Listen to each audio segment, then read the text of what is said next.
Hello, hello, hello, everyone. Welcome to this episode of Lessons in Savvy Living.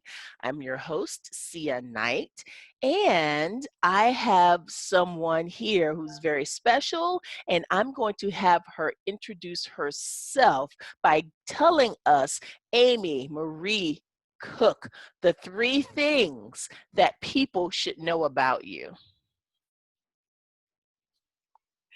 Thank you, Sia. I'm so excited to be here.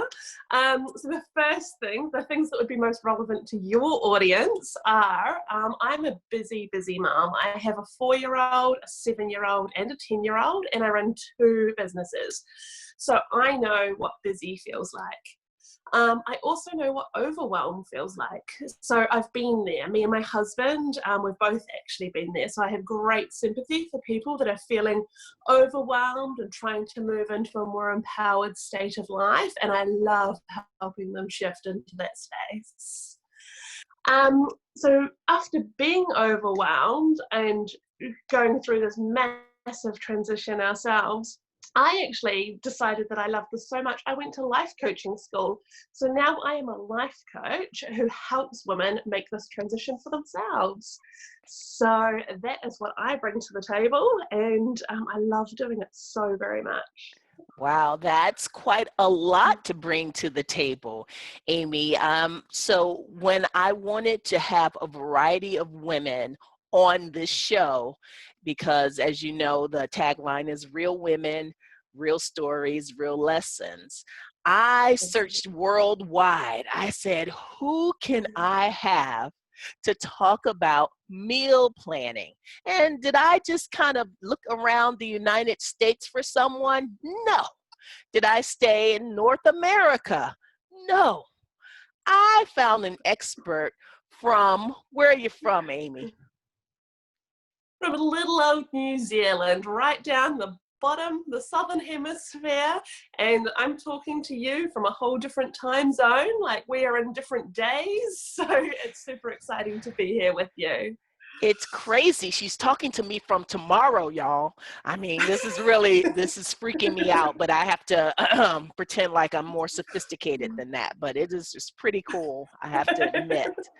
So listen, today's episode, as I mentioned before, is about meal planning. Amy, what do you know about meal planning? What is your story around meal planning? Meal planning for me and for some of my clients I work with has been a total game changer.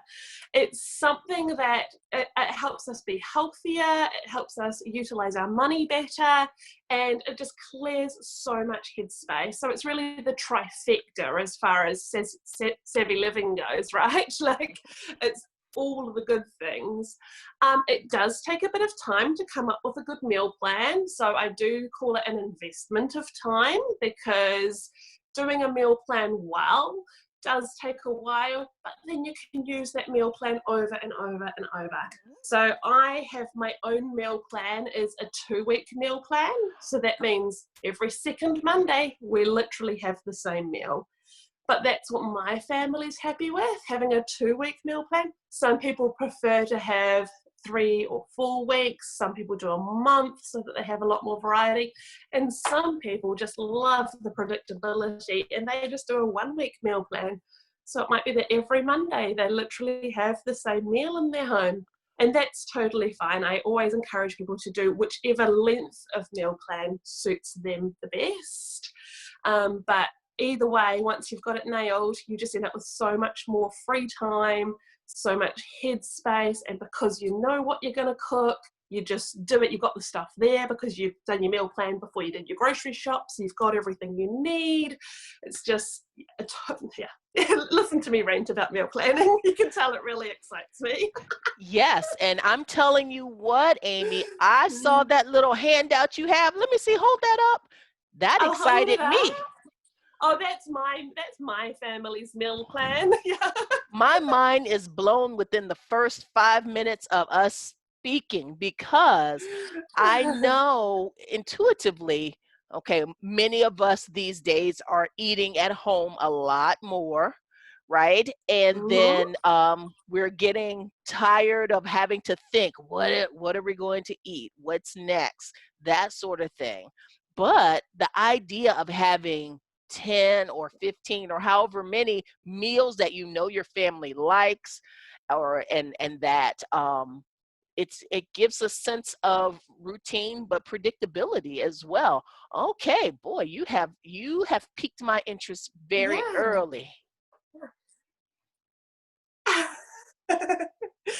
So one of the things that I really work on a lot in my own life and my clients' lives is reducing the amount of decisions we need to make in a day, because making decisions uses parts of your brain that are far better left for fun stuff, right? So if we can get rid of all these little decisions, such as what are we going to cook for dinner tonight, what are we going to cook for dinner tomorrow night, then that just frees us up for joy. Shall I talk to you about how I encourage people to do a meal plan? Sure, but here's my first question before you go into Yeah. that. I want to know how you fell into meal planning. Like, how were you Um, just born knowing, hey, listen, I'm going to do this and this is going to help my family? Were you like 18, 19, like I'm meal planning? Or how did you come to be the meal plan Lista? I was born with a very big sense of wanting organization and systems. I was the child that would, match up the dolls' clothes back into the sets they came. Mhm. So, yes, there is a whole lot of natural inclination there. And then once we add that, can you still hear me okay? I Uh-huh. just cut out for a moment. I still got you, Okay, no good. problem. Um, okay. Yeah, so there is a whole lot of natural inclination there towards systems and processes. Like it really is innate within me to work that way and to help others work that way. Efficiency is one of my core values. And yeah, that combined with going through our own overwhelms, that was about 4 years ago. And my husband and I were both running businesses. We had 20 employees.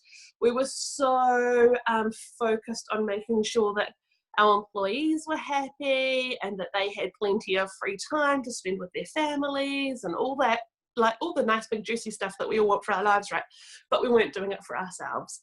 And so at that point, we just knew something had to change. It got a whole lot messier than that. I won't bore you with the details, but it got very, very messy before we started putting the pieces back together. But I mean, we are still married, probably far happier than ever before. And yeah, we do still own our businesses. We do still have all those employees, but we have far better boundaries in place now. And a lot of that, at that time, we were basically living on takeout. Like it was quite gross. And we were both putting on weight. We were both really unhealthy, really tired all the time because we weren't getting the nutrients we needed that come with home cooking. And so a meal plan was one of the things that we put in place really quickly.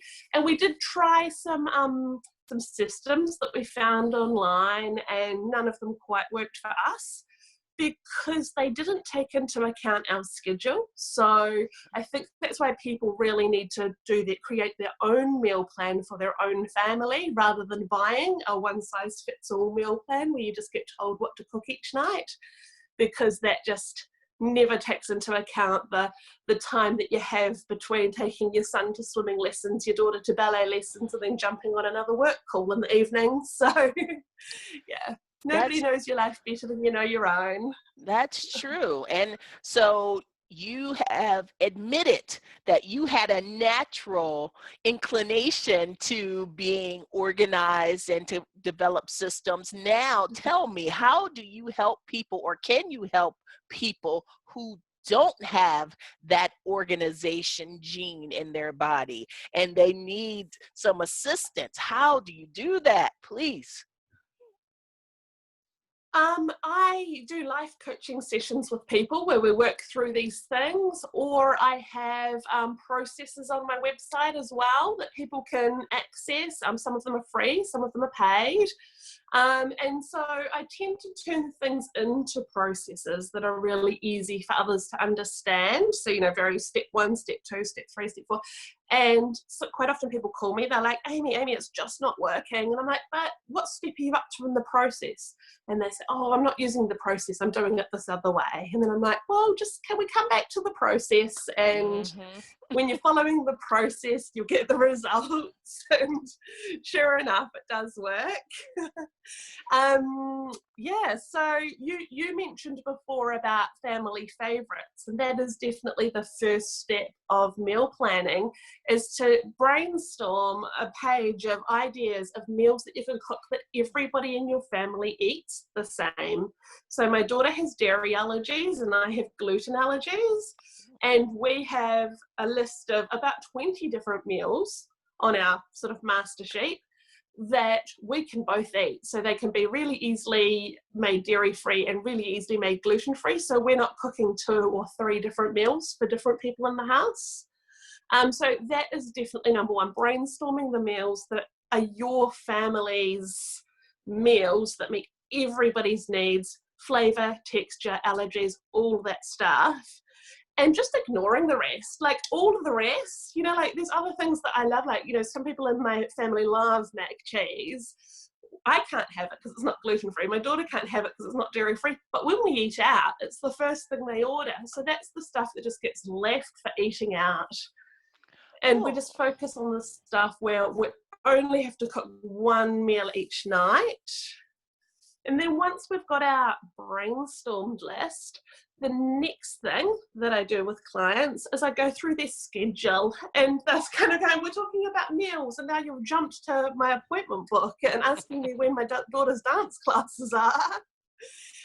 But that's because we need to plan the meals that take the longest to prepare for the nights when you have the least commitments, the nights when you do have the time to make the slightly more intricate, more interesting things, but where you don't have to also dash out of the house to book club or yoga or whatever else is going on. And so I think tying those 2 things together, 1 meal per night for the whole family and working with your schedule, I think are the 2 keys to really successful meal planning. Wow. Now that's a great idea. I hadn't even really thought about that. So if you have a meal that's very a family favorite and it takes a little bit more time, then maybe let's not prepare it the night that we have to go to basketball practice and gymnastics and after school club and all of that. Let's wait for a night where we don't have as many activities. That's smart. No wonder. I see your brain does work in that way, Amy. I see. Aha.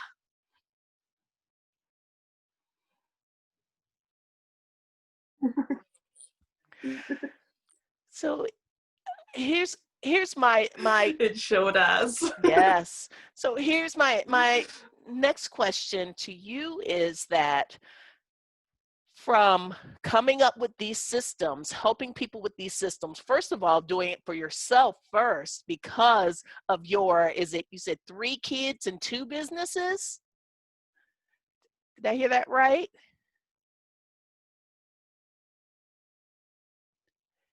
It's 3 That's kids. right. Yeah. So Yeah, that's right. As well as life coaching. Life coaching is on top of that. Yeah. So you are not only the president, you're also a client when it comes to this meal prep, this meal planning. So the way that you have helped other people. Absolutely. We wouldn't be without it. Yes. So I guess my question is, what's the biggest lesson that you have learned in your journey to help other people with meal planning and doing meal planning yourself? The biggest lesson, I did touch on it a little already, it is to do it. It feels like a really big task at the time, and you really, really need to see it as an investment of your time, because this little meal plan that I've done for 2 weeks, we use over and over and over. So yes, I spent, probably a good hour creating it, making sure that the meals were all fully family friendly, that we wouldn't be doing more than one meal, making sure it fits with our schedule. And it did, it was probably 90 minutes, 60 to 90 minutes, per family that we helped do a meal plan. But it is an investment of time. If you spend 5 minutes thinking each day about what you're going to be having for dinner that night, then you get that 90 minutes back pretty quickly when you do a meal plan that you can use over and over. So yeah, that's probably the biggest lesson, and not just in meal planning, but in so much home organization and efficiency stuff. It's about investing the time so that it comes back, multiple times over. Yeah, I read somewhere recently that the average American, and this is just an average American, not a particularly disorganized American, spends 50 minutes every day looking for things. Oh my goodness, that sounds about accurate. That sounds about right. Yeah, interesting, isn't it? Yes, So, yeah, it is. investing time. Yeah, that would be the biggest lesson, is, investing your time wisely. Yeah. Okay. So, and before I wrap this up, I did have one more other quick question for you. What about, how do you handle leftovers? And is that factored into your meal plan? Yeah, actually, sorry, I should have mentioned that. So into people's meal plans, I always ask them how adaptable they want it to be. So some people just want, set and forget, this is what we're having. Other people say, oh, but I just go over to my neighbour's house every now and then, or my mum lives across town, so I just pop over to her house and end up eating with her. So then for those people, I suggest that they plan 5 or 6 meals a week instead of 7, so that they've got their built-in flexibility. So we have one night a week where we call it GYO, forget your own. Oh. And so that's when the children will sometimes they'll make something like corn fritters, like vegetable fritters, just with the leftover vegetables that are in the freezer, grated in a bit of a batter mixture. They fry them up, sometimes with some ham or some bacon, if there's some of that left over. So a GYO dinner is about using the leftover meals, and also the leftover ingredients from the stuff we've been cooking. And yeah, also when we're doing the planning, actually factoring that in. So, if you are somebody that has a big social life and goes out a lot, then definitely not planning 7 meals a week every week, not buying in the groceries for 7 meals a week if you know that realistically you're probably going to only eat at home 5 times. So yeah, we factor that in, which is another reason why it's so important that meal plans are personalised rather than bought off the rack. Yeah. That's funny. That's right. Well, that's a good segue to finding out how people could, if they want to make their own meal plan, how could they find you and work with you? Do they have to fly to New Zealand? Do they have to go to the Southern Hemisphere? Or are you accessible on the interwebs? I am totally accessible. So about 50% of my clients are outside of New Zealand. It's really lovely actually, because like our time that we are speaking now, like it's 11 o'clock in the morning for me, like it's right in the middle of my work day. But if you're working on a personal matter, it's right outside of your work day. Mm-hmm. So the time zone thing works really well for me when I'm working with working mums. And I'm totally used to using Zoom. It was with COVID, all of a sudden everybody's using Zoom, whereas I've been using it for a year already. It's been quite interesting. So my website is www.sortingyou. So like getting sorted, that kind of sorting, SORTINGYOU.com. Okay. Well, I will make sure that we have the website in the show notes so that people can catch up with you and maybe come up with their own meal plan. And I like the way that you say it's personal. It's not like you can sit down, or it's not like you can say, all right, well, see, here's your meal plan, and here's the meal plan for the next person. It really, you take the person through the process. So that probably makes it very, very easy to keep up with and easy Yeah. to follow. Yeah. So at the moment, I do a one-on-one appointment with people to do their personalized meal plan. And I am just probably about 2 weeks away from launching like an on-course online module that people can work through themselves. So that'll make it a bit more cost effective for them as well, and easier to access no matter what time zone they're in too. So Well, by the wonderful. time this interview drops, that should probably be on my website. Oh, yay. That's right. It probably should, because I'm banking episodes. And so, yeah, by the time this drops, you go to sortingyou.com and you should be able to find what you need in order to get your whole meal prep life together.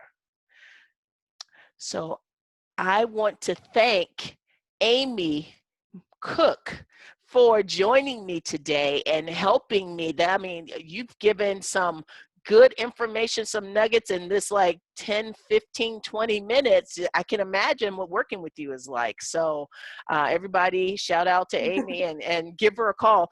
Only if you need help. You might not need help. But me, I'm going to have her on Yeah. speed dial myself. That's what I'm going to do. So everyone, thank you so much for tuning in to this episode of Lessons in Savvy Living. I'd like to thank my guest, Amy. Thank you, Amy. Thank you for having me here. It's been fabulous. Thank you. And until next time, everyone, stay savvy. Bye.